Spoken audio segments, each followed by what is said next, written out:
We're here today with Nick Cellini from Which Way Is Up. We're here to do a little interview. I'm joined by my co-host Rex and Kelsa. What's going How on? you guys going? I just want to say a big thank you to Nick for giving us the opportunity today to interview you on your game. We recently saw your game at the Game Expo in Melbourne, probably a couple of weeks ago now, and actually probably about a week, I think. And Kelsa and myself, we actually got an opportunity to demo the game. We played through, I believe, 5 or 6 levels. I can't remember if we got to play through every single one. I recently played through it with Rex last night, and we got to play the whole 6, which was awesome. I think the one that Kelsa, you and I missed out on was the one where you throw the bombs and they explode. Yeah. So I did saw a demo. Another guys playing the game, and I did saw that little mini game that we miss out, and yeah, that was a cool one. Yeah, that might happen if one person might beat another person a little bit too easily. You don't get to see all the games. So I don't know, maybe something happened there. That's rough. That's rough. Was it like turn-based? So whoever was winning, they got to play more games?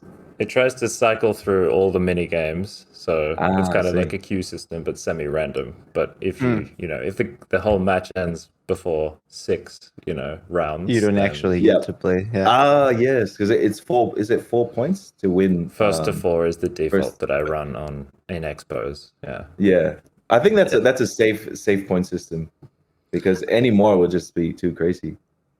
Yeah, well, we do have some customization in the settings, and we're going to work on some UI for customizing games as well.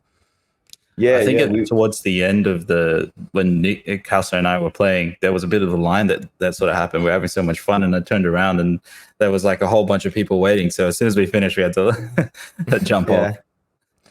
No, well, I mean, TGX was Games Expo was a super fun experience, and it was really great to meet you guys. And thanks again for having me. It's really cool to be here. So good. Was that your first Game Expo? The Game Expo TGX? No, we went to PAX last year. We're based in Sydney, so we've been to a number of different Sydney-based events as well. There's something called Powerhouse Late Gaming that we went to. We actually took the game to Smash in Sydney the year before. Wow. There's also is that like Smash Brothers, the Smash convention? No, or is it's another expo. Japanese convention. Oh, anime expo. Yeah. or like not necessarily just anime, but kind of like the culture surrounding that. Yeah, So like there's a lot of cosplay and yeah. Oh, that's cool, man. We'll have to take notes for all these conventions and maybe hopefully go to those ones as well. So you're from Sydney? Are you recording from Sydney or Melbourne? Yeah, we're based in Sydney. That's cool. And your studio name is Turtle Flip Studio, right? Yeah, that's right. Yeah. Yeah, the name, I guess. I was just looking at names for video game studios and trying to figure out a formula. And I found, there are a few that just kind of use. Sometimes it's an adjective and then a noun, or an adjective and then an animal. It's like naughty dog, giant squid, red ant, big fish. It's like, and I was like, maybe, I'll try to follow that algorithm. Hey man, nothing wrong with a turtle, bro. Turtles, I would say they're I kind of thought it was a homage to Mario, with the turtles and everything, and the turtle shells. Yeah, for sure, that's part of it as well, because I'm a huge Nintendo fanboy, so that played into it. You hit the spot. Hopefully that kind of comes across in our game as well. That for sure, the Nintendo games are a big reference and inspiration in general for me in our game design. Yeah, that's nice to hear, because I also read Which Way Up. It's heavily inspired in Mario Galaxy, right? Yeah, totally. But I mean, that's not necessarily what we take from Nintendo games in general. But obviously the gravity mechanic is the big reference there, and so. Yeah, the whole game was actually inspired by a YouTube video by this guy called Jasper on YouTube. He made this, I think it was a small series, at least 2 videos, one of them was entitled "Which Way Is Down." So I don't know. Oh, there you go. Which way is that? And what he actually goes through the Mario Galaxy and explains, I think, by going into the code of the game to see how it's made, how the actual gravity systems work. So having spherical gravity, having flat gravity, and how they're all composited together. And that video really inspired me. So I kind of wanted to create a prototype to see if I could do it in 2D at least. I thought 3D seemed a little bit scary for me, so I kind of just did it in two dimensions, and it kind of kept going from there, from a prototype to thinking, oh, maybe I can make this multiplayer, because I've always really wanted to make a multiplayer game. And it was kind of a process from there. Just kept building and changing, to be honest. So yeah. How long did the prototype take you to build? I mean, it's hard to say what the when it stopped being a prototype. I guess like maybe I could say like how long until I got it to work, like gravity in general to start working. It probably took, I don't think I was working on it full time, so maybe a month or two, something like that. That's pretty quick. Yeah, it wasn't incredibly difficult because a lot of these systems are in place already. Yeah, so we used Unity to develop the game, and a lot of the kind of physics for collision, so players colliding with the ground, for instance, are already in place. So we definitely don't start from scratch. But there are a number of problems that you face when you're trying to implement gravity, because nothing really makes sense. You can't really just take the formula for gravity in the real world and put it into code. It's not fun. So like one problem I could tell you about is that it's the equivalent of having a giant on the earth kind of thing. So and if this giant could move really fast, it just falls off the face of the earth because it's moving really quickly, and then it just wants to keep moving, and gravity's not strong enough. So we have the system to kind of stick everything to the ground. So if the player is grounded in the game, we have like a little flag that says player is grounded. Then we try to stick the player to the ground as they kind of move around these. Yeah, so that it sort of like pulls them from one place to another. Yeah, I saw that when you jump. Yeah, that's cool. Yeah, you can definitely feel the gravity. Like, it's weird because in a game, it's not like you actually feel like you're being attracted by something, but you can actually feel that you've been attracted by the gravitational sphere of the. Yeah. So it's kind of crazy that you can actually feel when you are playing the game. Yeah, that's nice to hear. That's definitely what we want, and it's actually one of the challenges, because we want people to just. It's a game that you feel, I think, and it's kind of hard to communicate just through visuals. It's nice that it's nice to hear. Thank you. I definitely felt that when I was playing with Nowakas, like he was more interested in trying to like sort of shoot me off, and I was more interested in trying to master the gravital sense of it. And by the end of it, man, you can become like a gravity ninja if you sort of master all that. So I was having a lot of fun with that. Totally. I think that's definitely what we're going for. The fact that you can just concentrate on platforming in space, and that's fun in and of itself. Like, I don't know if you guys had fun with the mini game where you're running away from a black hole. Oh man, don't get me started about that, bro. we find that a lot of people play in like two very different ways. Like, it's basically what you just said. Actually, one type will just kind of run away and just try to have get the best gravity line kind of thing. And the other people will kind of try to just kill everyone. More PvP. It's classic fight or flight. Yeah, exactly. I'm interested because we only played 2 players, but I would think that this game would be so much fun with 4, and maybe that's something that we can do soon. Yeah, that's true. I'll be in Brisbane sometime in May, so we can probably give it a go there. Yeah, and you can actually use Steam Remote Play if you feel like trying. A lot of the time, that feature doesn't perform amazingly, but if you're in this similar enough region and all your internet speeds are good, then The it thing can is work not very that well. bad. Yeah. Yeah. There you go. We can try it out now. Yeah.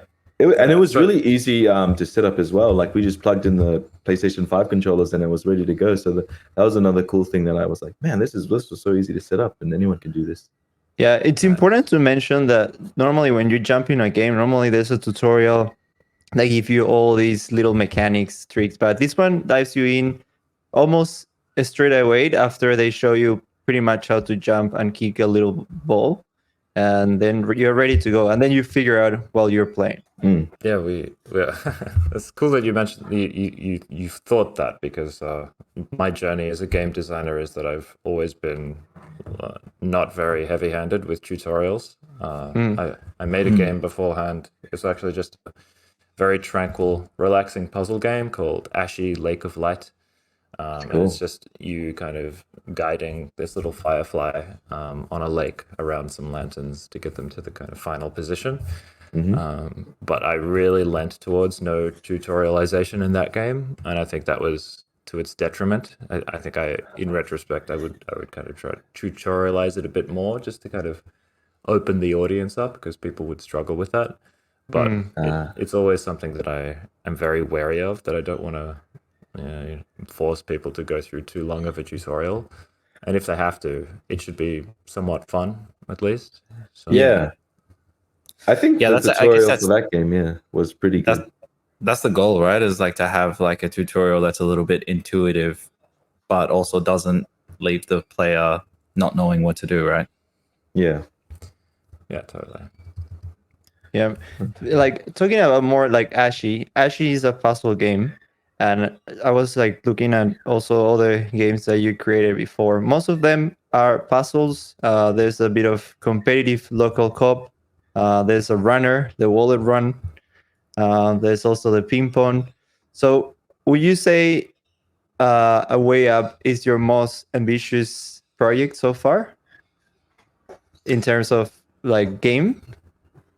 Yeah, I would say so. I think the diversity of the genre that I've kind of created, as you've kind of, I think, illustrated, is probably just me trying to experiment with different things.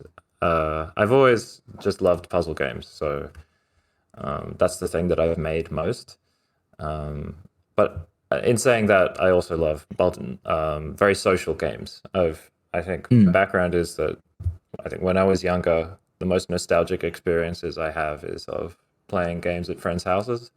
Yeah. I mean, I played, don't get me wrong, I played a lot of Pokemon on my Game Boy on my own, for sure. But at the same time, like most of the strong memories that I have are kind of, either talking about WoW with my friends, or playing, some, horse in Tony Hawk Skater with another friend at their place. Or Oh, nice. it's always something social for me, like that I can remember. So I think I came back to those two things. It's like puzzle games. I think from a game design perspective, puzzle games are super interesting and super just fun to design. So I think that's probably why I started with that. But I think puzzle games are pretty hard to design in general to make them enjoyable by a wider audience. And I think I'll always come back to them. And I just love the design ideas and kind of how you can make players think about certain concepts. They're very powerful. What's your process? Yeah. For creating the puzzles, like how do you come up with them?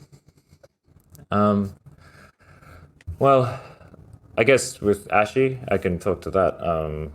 I basically just came up with a set of rules and like a setting, I suppose, which was just having a little agent, a little element that would rotate around, effectively like a little roundabout. And depending on how much rotation you would kind of power up this roundabout to allow it to kind of rotate, in a sense, it is a little bit like gravity. But I kind of came up with these rules, and then I tried to design some levels around it. And I guess in figuring out if the initial rules would be fun, I would try to come up with level designs that would build. So in general, rule that I like to follow with level design in puzzles is that I'll introduce some sort of mechanic and then establish that mechanic, kind of build on it, and then kind of resolve it in some way. That's kind of like a level design structure.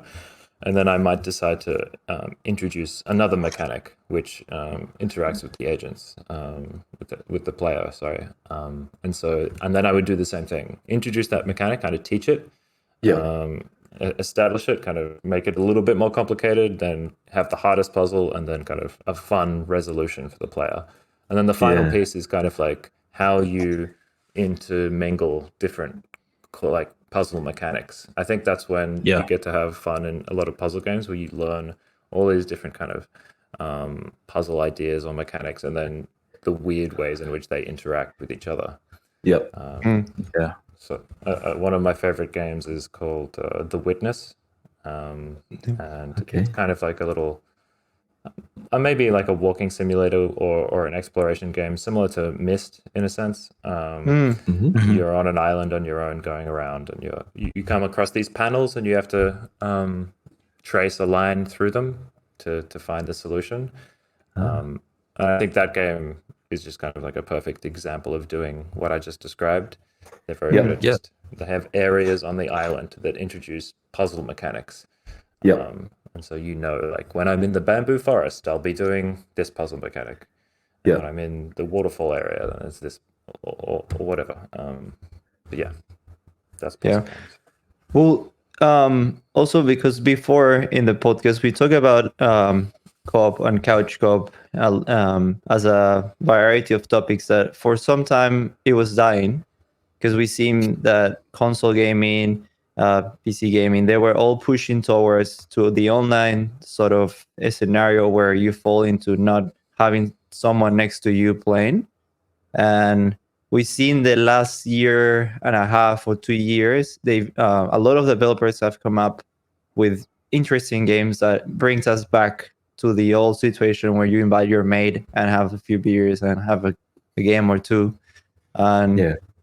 And I think this is not the exception, because this game basically brings you back to do that. I play as before Gambist. I don't know if you played that one before. It's a sort of a couch co-op game that competitive. You push each other, and whoever you throw out of the ring, you win. Is that the one with the fluffy sort of teddy bear? Not teddy bear, but yeah, it's like different and have the weird mechanics. Like you move like very weirdly, and I feel like these type of games basically push us back to the like the nostalgic part of the gaming, where you actually invite people to come over to have a few games. What did you say it was called again? I think I missed that. Gang Beast. Oh, okay. No, I haven't heard of it. Yeah, check it out. He actually found that one from my little brother. He also likes to play like indie games. He normally comes up with like sometimes I didn't even heard about the games, and he came with this game that I really find interesting, and I think has become a little popular now. And it's just a small title, like indie, and it's really like it's kind of cool, the mechanics, because it doesn't tell you how to play the game, and you just figure out yourself. Yeah, no, I think you're right. But I don't think I necessarily looked at what was becoming popular again. For me, I guess the hard part about indie game development is staying motivated and staying just continuing to work on it when you're kind of just doing a lot of indie devs will be working in in the spare time that they have after their jobs. Or after hours, after studying, or something like that. And so there has to be, I think, a bit of passion, at least, involved in the idea that you're working on at all times. So I think that's kind of, for me, where it came from. I was also writing off the back of this other game developer, a friend of mine, who made the game called Boomerang Fu. So Boomerang Foos by Cranky Watermelon, and my good friend Paul, basically directed and developed that game. And yeah, I've kind of just followed his journey since meeting him in a Sydney game development meetup, and I just loved watching that process and him taking it to all these playtesting events and seeing how people react and engage. It's such a funny difference in genre, you know, when you go to these expos or gaming conventions where people will be kind of going to a monitor to try out a game. They put on some headphones and they just play a single player game, compared to kind of like a bunch of people standing and sitting around a screen and like kind of you can interacting and socializing. And people have met each other, you know, just like playing my game as well. Someone will come up, like one person, like, oh, you've got this game, looks nice. Can I have a go? And we go like, oh, well, it's multiplayer, so maybe we can just wait for a few more people to come around, and eventually one or two more people will come, and they'll meet each other and they'll start talking and they'll have, you know, laugh about the little shared experience they had. So I think that's nice. A nice kind of example of how, you know, these shared experience multiplayer games are, I don't know, powerful and effective and fun. Yeah, definitely seen that. Definitely push you to keep going. It's like, because you can plan so much and not end up being what you expected, or people not actually reacting the way you want it. And when you actually see this, it's like, man, I'm doing fine. Like this is what I'm doing. Like I'm keep pushing. Yeah, no, that you're right. That's probably one of the things that makes me so excited about it, is just seeing people's reactions. I think that's me. Like that's my personality. Is I get a kick out of people, you know, enjoying something that I've made, this thing that I've created. So I think, and the whole team as well. I think I love sharing stuff that, you know, if someone's played the game online, sharing it with the team and seeing how they react, because it's a really nice, proud feeling. And you can learn a lot from watching people as well. Playtesting is such a huge component of game dev, and reacting to feedback and all that kind of stuff. Just to get an idea of Turtle Flip Studio, how many people are in your team? Well, I basically started off, you know, just making the prototype on my own, and then I essentially decided I needed the game to look prettier than the art that I was developing for it. So I asked around, and I did a few art tests with a few different concept artists. And I eventually found someone who I actually already knew through a friend group, Sydney. And Sydney did some really awesome concept art as the test. I think they also did some cute little animals as well. So my brief was kind of like science spirits, effectively, or space spirits. Like I wanted the characters to kind of encapsulate ideas that you might learn about in science or biology or physics when you're in school. I think that's cute, and I've always liked the idea of games, maybe not educating to a large degree, but kind of inspiring you to look something up later. Be interested. Exactly. Kind of evoke some curiosity. And so that's kind of where the character design has come from. And if we ever end up making more characters, I think it will follow that kind of line of thinking of. But yeah, so we've got Sydney, who's still basically the lead artist now. And then we have Adam, who is the 3D artist. So he'll do all the 3D modeling, any 3D kind of rendering that we need for some graphics, and he does the animation as well, which is he's actually improved a lot in his animation skills over the course of the whole project. So that's been really cool to see. Nice. See his growth. That's a cool thing, you know, seeing people's growth and journey as well in your own sort of team. Yeah, no, definitely. It's kind of something that I didn't expect, because the animation thing, I thought I might have to find another animator, but I asked him, I think, if he wanted to give it a go, and he was keen to, and we kind of just worked through a lot of things together, and it was just through testing and watching back, and we kind of iterated on a few things as well. So we had some idle animations for the characters, we had like a first version. Then we were happy with a few of them after the first year, but a few others we decided to have another go. And then like his second attempt is just like really amazing. It's really exciting. I love receiving stuff from my team, like especially art. I have to say, is receiving any kind of artwork stuff or music. So that's a good So Great. Our composer and sound designer is someone I will call Memo Demo. So Memo has a whole bunch of like accounts on SoundCloud and Bandcamp, and I'd really encourage you to go check them out. I basically came across or was recommended Memo from Paul, actually, or my friend Paul, who did Boomerang Fu, and I messaged Memo to see if they'd like to be involved and do the soundtrack, do the sound effects, and they were keen. So we've been working with them. And that's the core team, I would say. But we have a few other people helping out here and there for sure. I did listen a few of the soundtracks on SoundCloud, and it has like very like I did like the style at the beginning. I said, oh, this sounds familiar from another game or something, but then the way he plays with the waveling, it's kind of cool. Like he goes back and forth.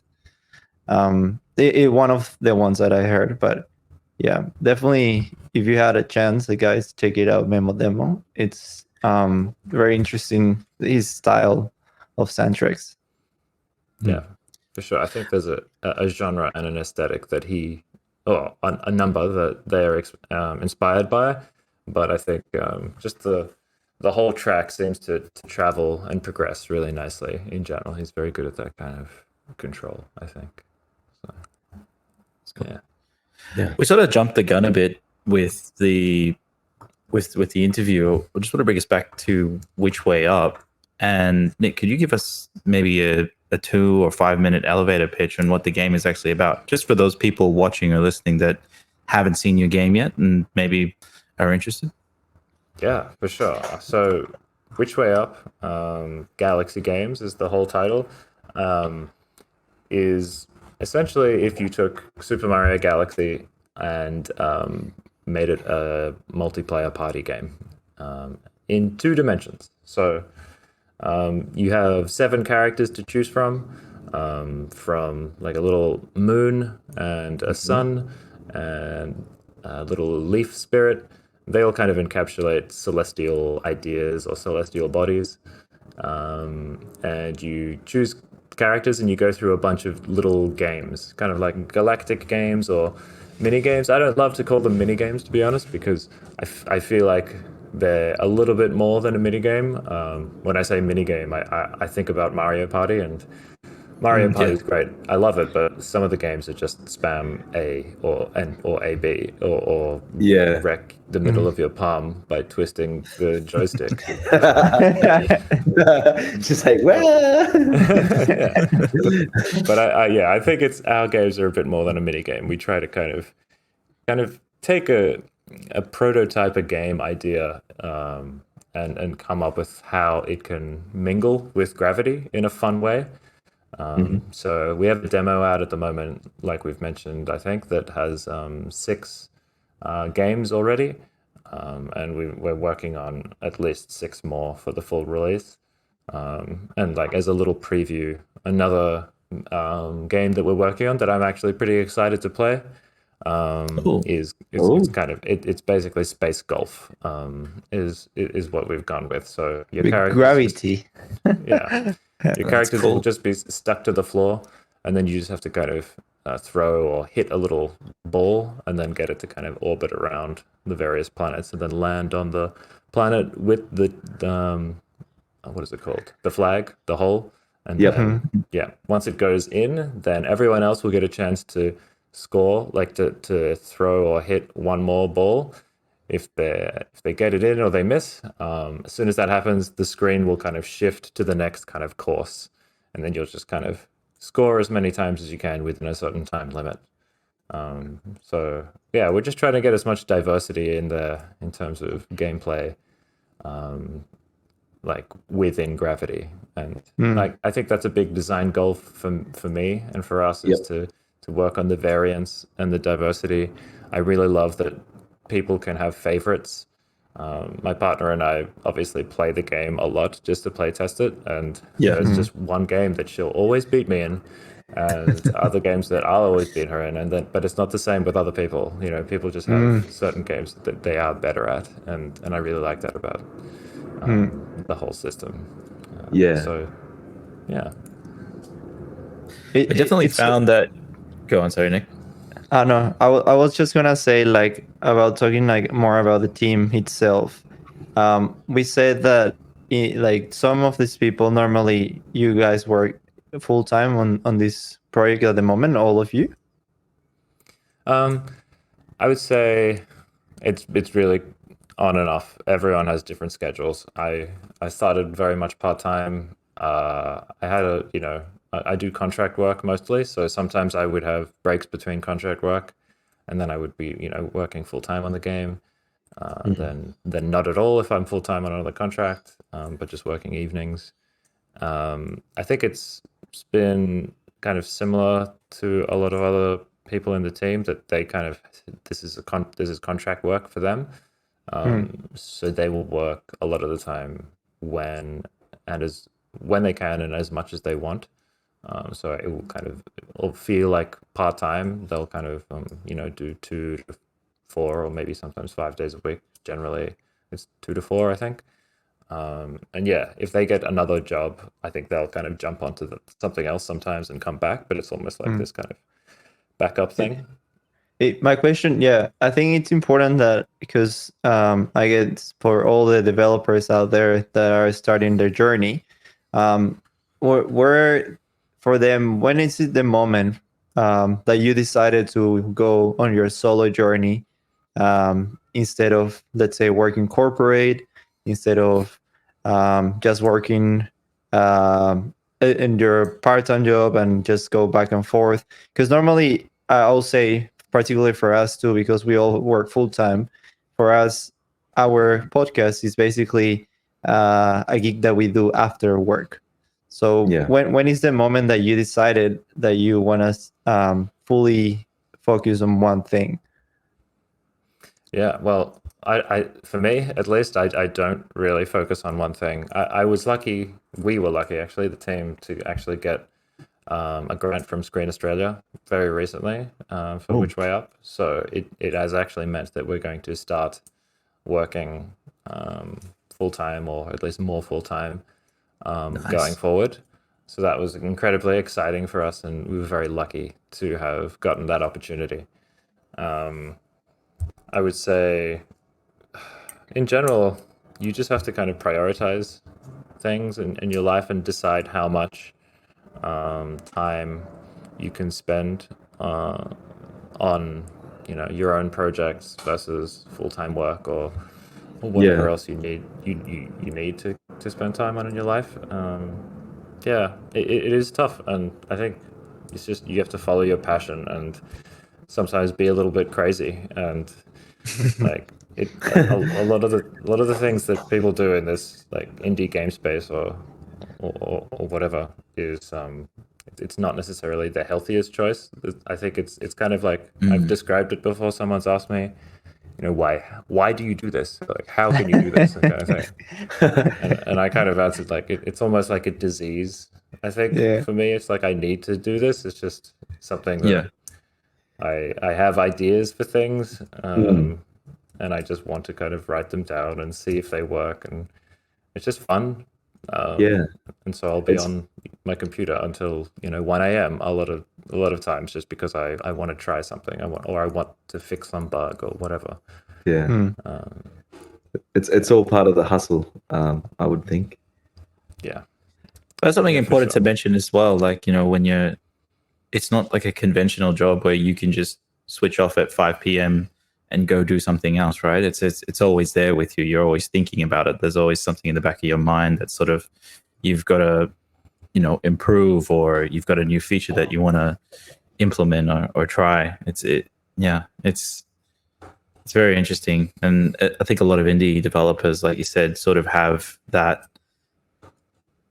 the same sort of situation where they Yeah, it's almost like a disease. I remember watching a documentary on, I don't know if you guys remember Fez, the side scrolling platform, and the developer for that. He was very much had the same sort of mentality, saying like, I'm going to make this game. I think he rebuilt it like a few times, and he's like, I'm going to make this game or I'm going to die. Like that's a pretty extreme example, but like, yeah, you can. That's the level of passion that I think a lot of Passion and commitment. developers like have. Yeah, for sure. Yeah, I remember that documentary. That was really inspiring, and I love Fez. Fez is one of my favorite games. Yeah. Yeah, I guess I don't look at it as a job. Also, I think is the other thing, because and I'm envious of people. I think about it because when I talk about it, you know how tired I am getting up in the morning or whatever when I've stayed up late working. Like I wish I could just come home after 5 p.m. and forget about the things that I'm working on. That would be nice. But that's not you. Not today, sir. Not today. Yeah. Yeah.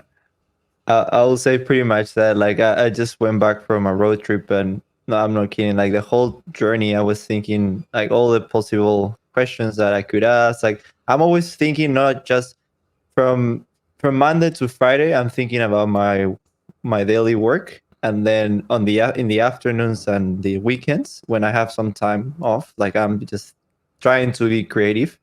I think I wasn't like that before. I think it's just since we started the podcast, I started to be a bit more crazy. Like you said, when you have something to focus on, it's like when you start getting funky.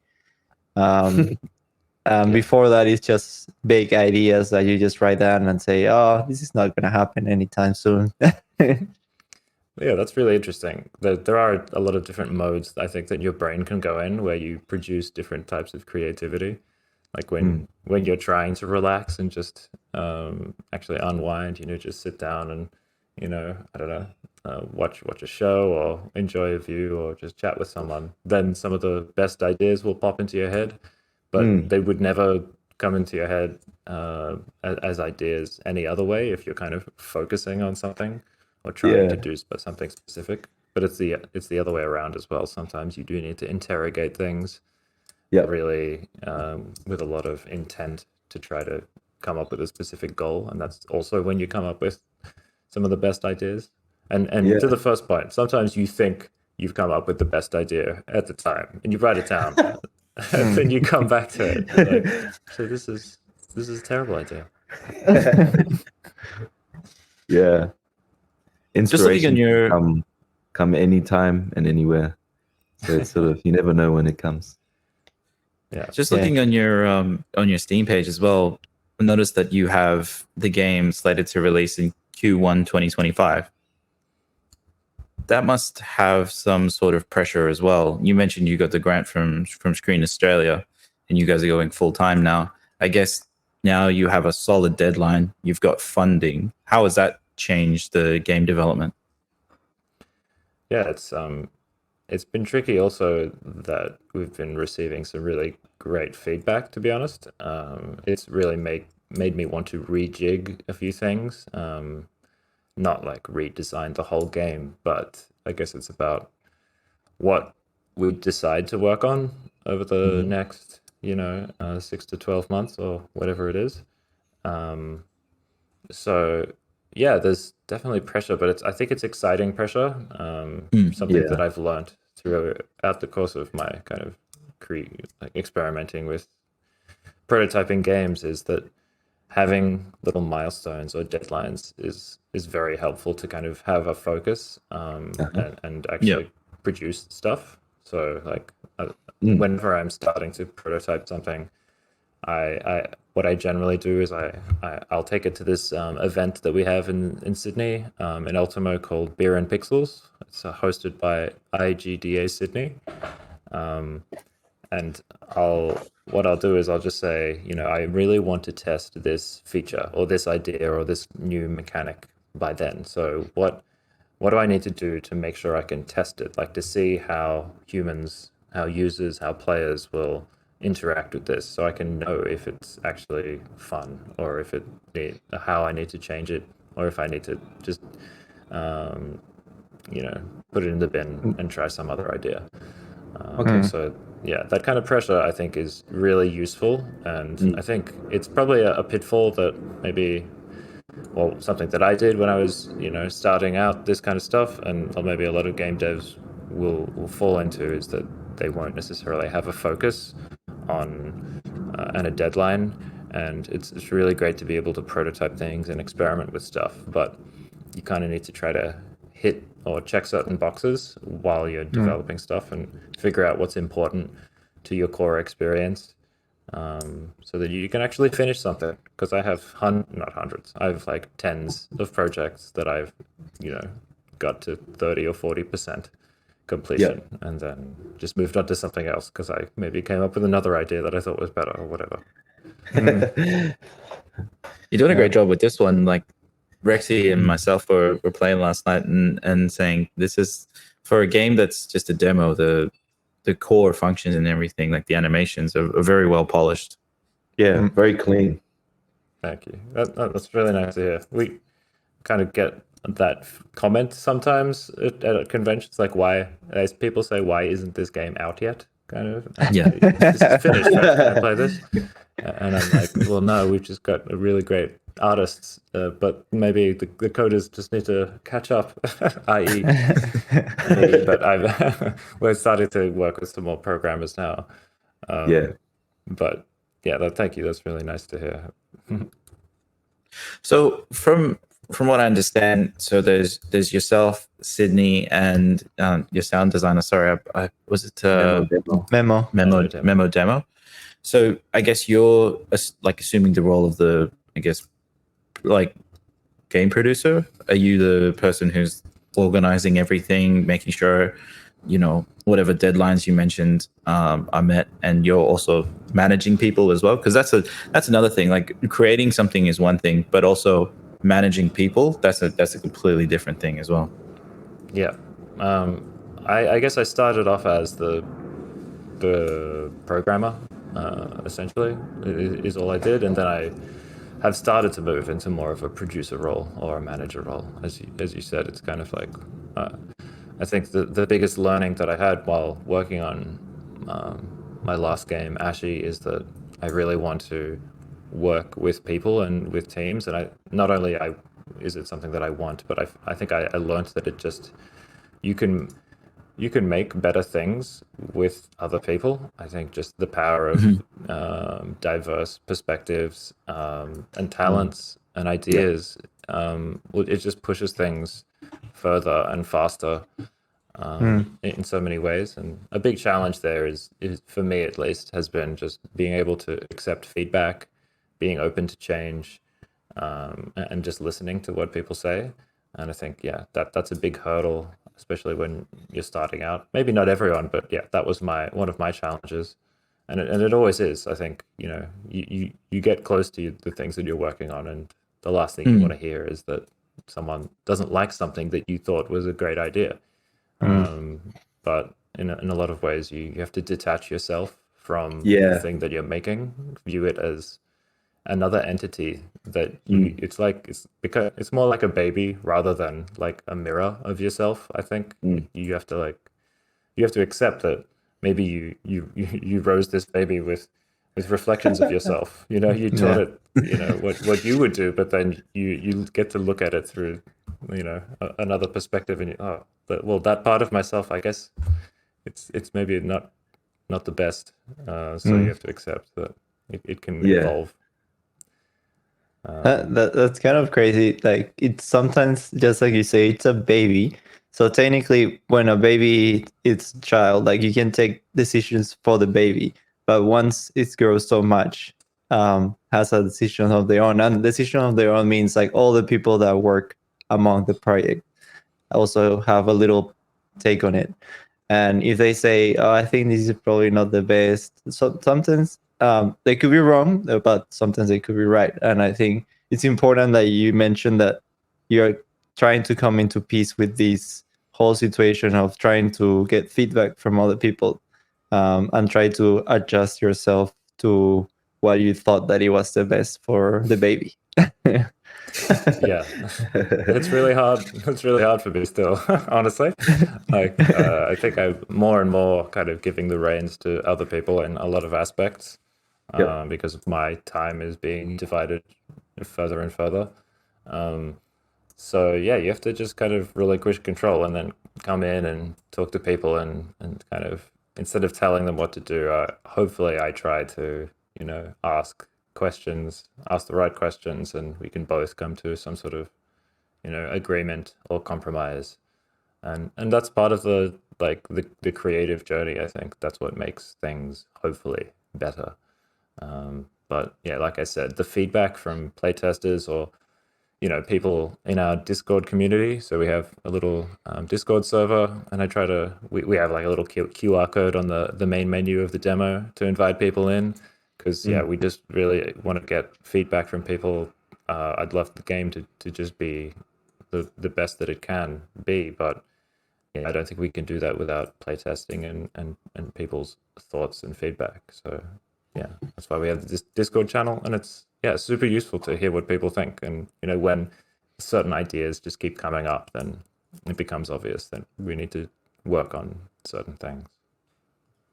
How long do you guys plan to support the game after it releases? So after Q1 2025, do you guys plan to continue with developing the game and listening to community feedback and improving it, or is it like release and then on to the next project? I'd love to just keep supporting it as much as I can, and to be honest, I'd love to build the Which Way Up world. The game that I made, the game that I wanted to make before this game was I actually wanted to make a co-op adventure game, but the scope was just a little bit too big. Too big. Yeah. So I thought, I guess making a party game seemed more approachable for me, a little bit lower in scope. Still, not easy, but it doesn't create the level. It doesn't require the level of content that an actual like single player adventure game with a bit of story might require.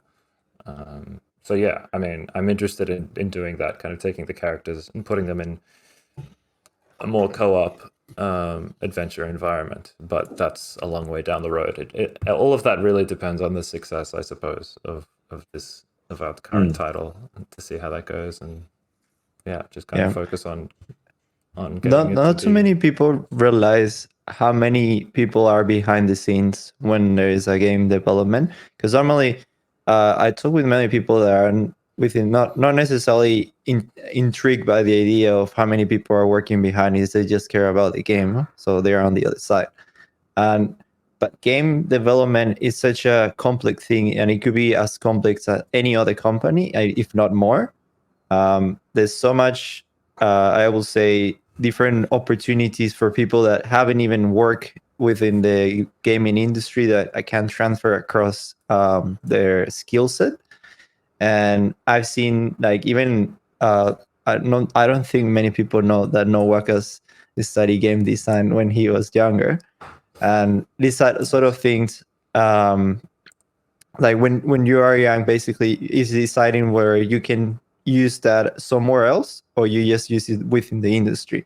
And I haven't participated in any development at all, but that a lot of things that you mentioned, it's also part of my job in a daily basis now that I'm working in as a business analysis. And it's kind of crazy that you in a different industry, you're doing sort of what I normally do too. So yeah, it's just a thought in my mind that I want to say.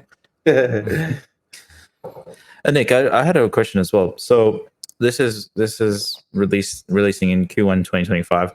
What platforms are you aiming to release this on? We haven't announced as many platforms as we like yet, so I would say stay tuned. But at the moment, we've got it out on Steam for Mac, Windows, and Linux. So yeah, like I said, Steam Remote Play should hopefully work, but it's going to be dependent on your internet connection and who you're connecting with. So, yeah, fair enough. Yeah, more platforms to come. I for sure stay tuned for that, because that's always a challenge as well, as porting games to different platforms, right? And you guys are going through Unity. Yeah, And Unity's not so bad with porting.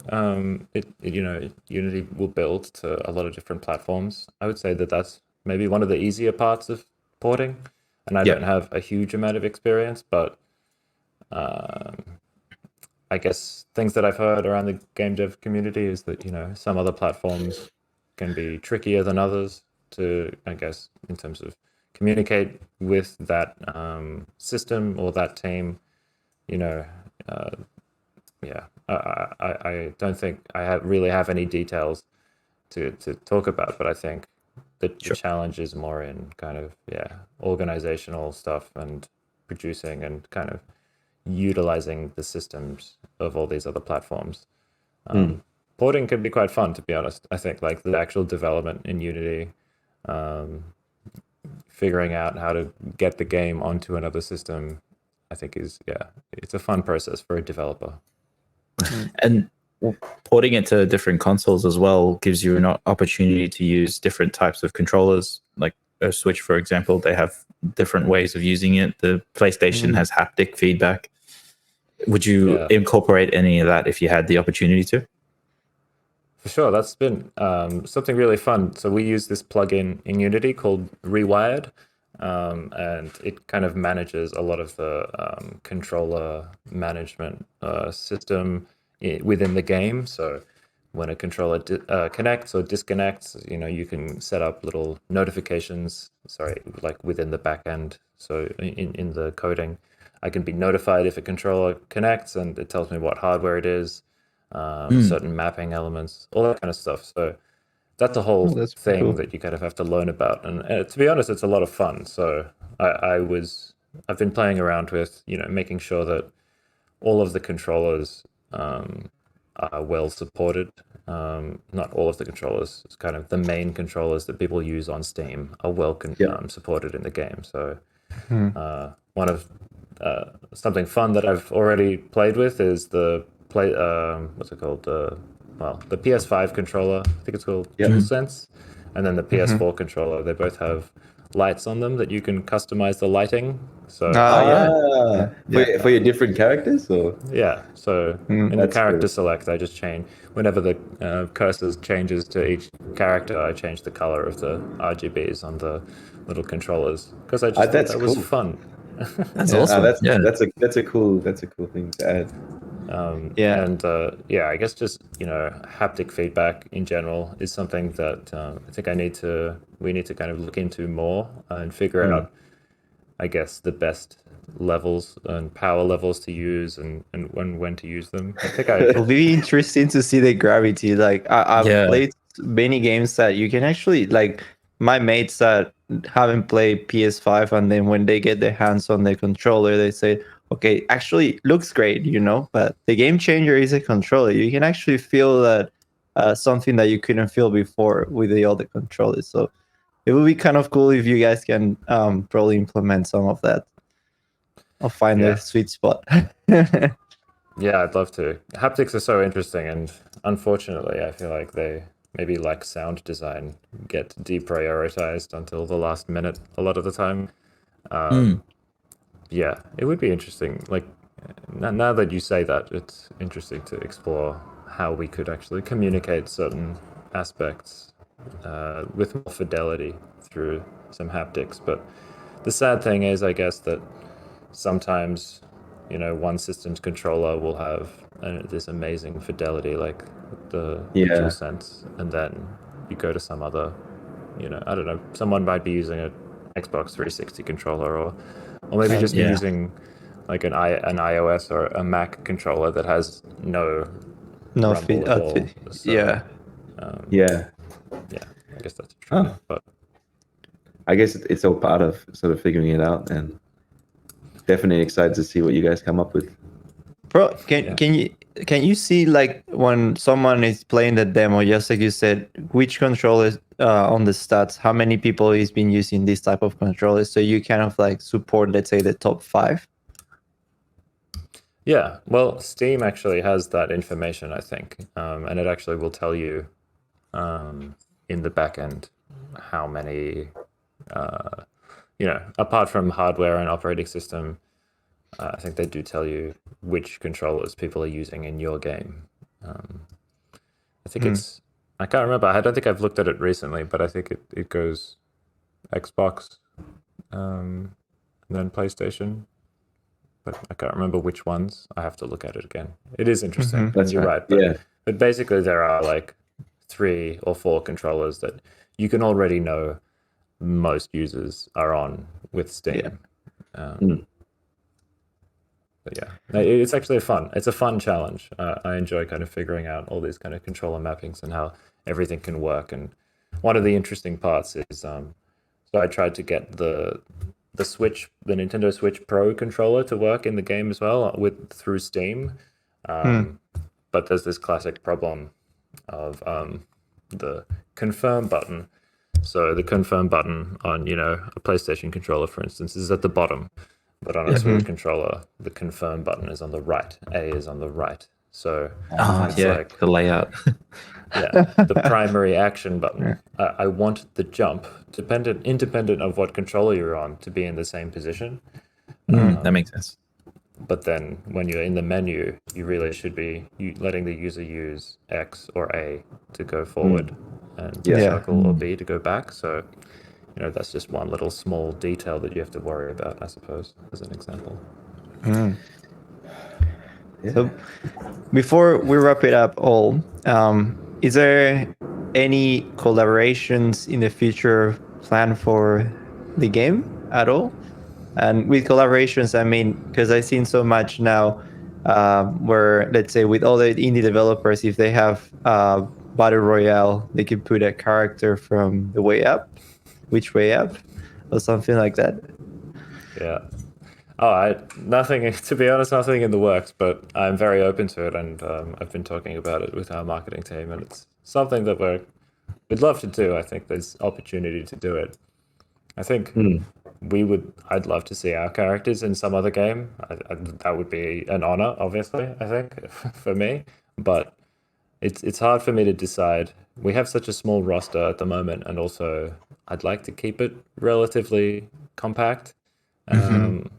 And I'd love to introduce some more characters, potentially in a DLC or an update after the game releases. DLC, yeah. There you go. But if we get a chance to do a DLC, You heard it here first. If we do introduce some other character, I think it would need to thematically match the game, in my opinion. I guess this isn't. We don't really have a Smash Brothers kind of menu select with hundreds. I don't know. Hundreds of characters. It's big. Sometimes you unlock characters you don't even know, and you're like, what? Yeah. You're learning about game franchises that you didn't know existed. So I would love to. Just quickly as well, I just had one more question. With the game itself, is there any customization for the characters? I know the characters are very unique and set in their ways as they are. Is there any scope for customization, things like that? Is that something you would want to see? Yeah. I mean, if I noticed one thing that I found really cool in the game was when you finished, it had little stats. Like, for example, if you didn't use a meteor punch the whole game, like you were basically just trying to traverse around and things like that, it would be kind of cool if you could have little rewards or something for that, like cosmetic rewards. I'm not sure. Something else we've talked about for sure. And I guess inspired by Boomerang Fu a little bit. Like I said before, my friend Paul has they introduced, I think after release, something similar, where characters unlock hats or I think facial kind of wear.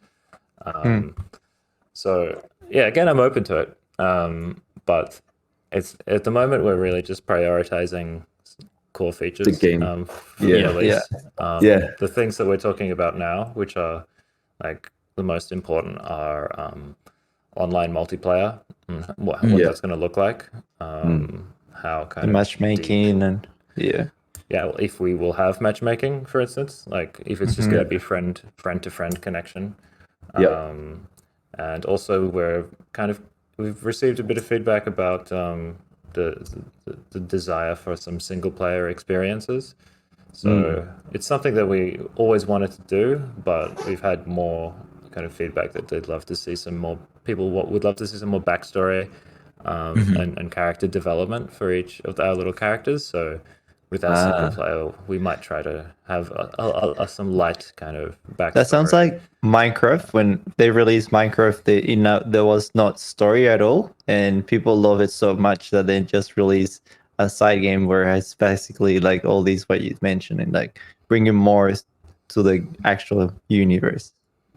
Yeah, no, for sure. I think there is some real potential there. I mean, Sydney has designed some adorable little characters, and they all have their own little personalities. And I'm going to be working with a few writers to kind of flesh out, where they came from and try to tie in some, like I said before, some scientific, inspirational kind of content in there, which connects to their backstory, and maybe their relationships to each other can be kind of tied into some scientific concepts as well. So that is pretty exciting. Yeah, for sure. Yeah. Oh, that's awesome. I think one of the things that we were looking at when we were playing the game yesterday, Rex and myself, we were looking and we were wondering if there was going to be any unique abilities. I know it's a party game and it all has to be the same, but is there any ideas around different characters having different abilities? There's the jump and then there's the star punch. I'm not sure if that's the right name for it, but is there any other features or mechanics that you guys plan to add? You just want to cheat. I need an edge. We've talked about it, but again, I think it's a lower priority. We've compared it to Super Mario 3D World, where everyone is kind of on a level playing field, but maybe each can kind of float a little bit, but maybe their run speed is a little bit slower. Luigi maybe. I don't remember, but you balance out certain aspects of their platforming controls and mechanics, attributes rather. And we've talked about it, but it's just another layer of balancing that is nerfing, like maybe Orbit might be too OP because he can use gravity a lot better than the others, and I could totally appreciate that. That would be fun, but it's kind of like what you said. This is a party game, and something that I will constantly have in the back of my mind is trying to keep the game accessible and approachable for a wide audience. And I think there's still, the ability to introduce these elements, and not all players need to know about them, but then a higher level of player that wants to kind of gain some mastery can look into it. So like I said, I'm open to it. It's kind of like you bringing it up is another little tally in my book that will kind of encourage me to add one. I can definitely see this game, if it was to become an online multiplayer, I can already see competitive gaming. Just by playing it with Nowakas, I can see that's a whole nother level as well. Like, you get the pro which way up Galaxy players, which will, they'll play it a different way and it'll get real crazy. That would be kind of a bit of a dream. I would love for that to happen. I don't know if there's enough depth necessarily. I think some mini games do lend themselves to that. So like the kind of soccer inspired little game that we have, which is called Comet Collect. I think some players find that quite tricky, but it's one of my favorite games because it feels like there's the highest kind of skill ceiling where you can really pull off some fun and crazy and exciting moves. So we'd love to explore that. I definitely felt the gravity more in that game mode, trying to jump and actually hit the little stars. Let's just say that was my favorite game as well, and I beat him 3 times. That's awesome. I wonder why. Exposing me in 4K. Well, we're actually thinking we'll probably add another mode from the main screen, which just is kind of like an exhibition mode. So nice.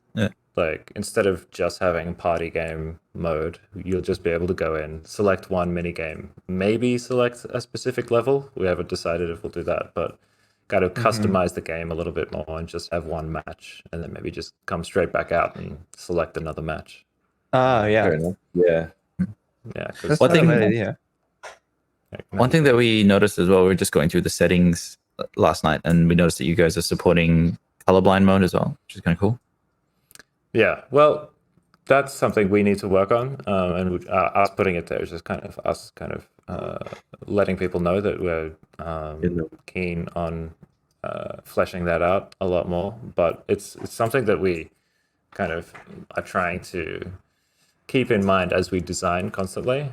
Yep. I actually think so. One of the mini games, we have little stars that you need to kind of touch, and then you kind of take them under your control, like a capture the flag situation. So this is an example of a colorblind situation, which is difficult. Is that once you catch them, they change color. But if you're colorblind, then or you have some sort of color blindness, it might not be super easy to distinguish. So we're actually thinking that as well as the star being collected, it might change shape, or we might have it start being a very neutral shape, like a circle, and then I if see. the star character collects it, then it might morph into a star, so you can see it visually as well as the color. So those are improvements that we're just constantly trying to make. And you may have noticed there's like a little silhouette, a glowing silhouette around all of the characters at all times to kind of see their shape. So that's also another design element we've tried to use to improve the kind of visibility, not only because the characters can be small on the screen sometimes, but also because, the way that you recognize who you are sometimes is very much connected to color. And so we're really trying to use silhouettes and shapes to communicate color.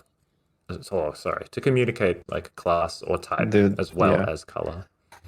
That's it's very interesting. Like each game have to come up with ideas of the game design, because the best practices normally comes from the AAA games where they implement all sort of accessibility functions, but not necessarily that will work for you, because you have a different type of game and also your characters look different. So probably it's good to have a look at what they did, but not necessarily will work straight away. So basically it's not a copy and paste, but probably can serve as an inspiration for making more accessible to more people. Yeah, no, that's a good point. We try to look at references as much as we can. I think, not obviously, but we look at Smash Brothers a lot for UI and user experience guidelines, I suppose. One thing I think we have on our to-do list is to kind of put a little arrow, an arrow above players' heads with like P1, P2, that kind of thing. The tricky thing is that some mini games we like to have some UI above their heads to show something else, like how many bombs they're holding, for instance. It depends, kind of, it's a contextual thing. So that, it's basically exactly what you just said. It's tricky because there are so many different contexts and mini games in which the design changes. So it's just a big pass that we'll constantly have to go through or keep in the back of our mind as we design. Well, that wraps up. Thank you so much, Nick Cellini, for joining us today to the podcast. It's been a pleasure to actually get more insights about the game developer itself for Which Way Up Space Olympics. We actually played the game ourselves and we enjoyed it a lot. And we definitely want to see more people enjoy your game. And as you said, I think we can find your game now in Steam as a wish list. Yeah, for sure.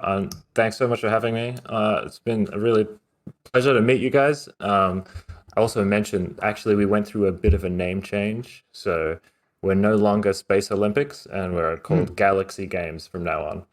Okay. Didn't want to get convoluted with the whole Olympics trademarking thing. So that's kind of a decision that we made a little bit last minute. But it's been really fun. Thanks so much. Thank you so Thank you, much. brother. Thanks, man. Shout out to Turtle Flip Studios as well, to the team. So thank you guys. Thanks for joining us. We'll see you in the next episode. Peace.